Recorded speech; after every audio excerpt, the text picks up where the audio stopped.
Senator Joel Villanueva is recognized. Thank you very much, Mr. President, to our Majority Leader. Thank you. Mr. President, just a short manifestation. Earlier today, during the hearing of the Blue Ribbon Committee, my name was once again mentioned by District Engineer Henry Alcantara. Mr. President, let me state this clearly at the very start. I am fully prepared to be investigated on these allegations.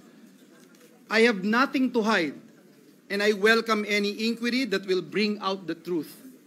Mr. President, in fact, if we carefully review what transpired this morning, it was clear, very clear, from Mr. Alcantara's own statement that, number one, Mr. President, Mr. Alcantara said, hindi po ako nag-request ng kahit anong flood control project.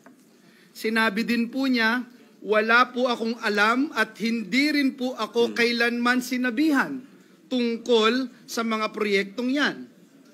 Ang request po ng representasyong ito ay multipurpose buildings para sa aking mga kababayan sa Bulacan at hindi po flood control. Sinabi niya po yan. Sinabi rin po at inamin ni District Engineer Alcantara na may tulong daw po, na may tulong daw siyang pinaabot, pero hindi po sa akin, sabi po niya. At siya na rin po mismo ang nagsabi na wala po akong alam doon. Pero ayan, Mr. President, basta binanggit lang po yung pangalan natin, mentioned my name, operative word, mentioned. Mr. President, ano po ba ito? Masabi lang po yung pangalan natin at idadawit po tayo sa flood control issue kahit ang mismong testigo na ang nagsabi po na wala po akong alam. Mema lang, may masabi.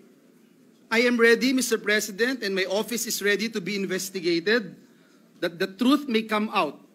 At katulad po ng pagdalo ko kanina, Ginoong Pangulo, sa ICI, nakahanda rin po akong bigyang linaw ang mga bagay na ito sa anumang forum o lugar at patunayan na mali, malisyoso at pawang kasinungalingan lamang ang ipinupukol po sa ating pangalan. Maraming salamat, Ginoong Pangulo.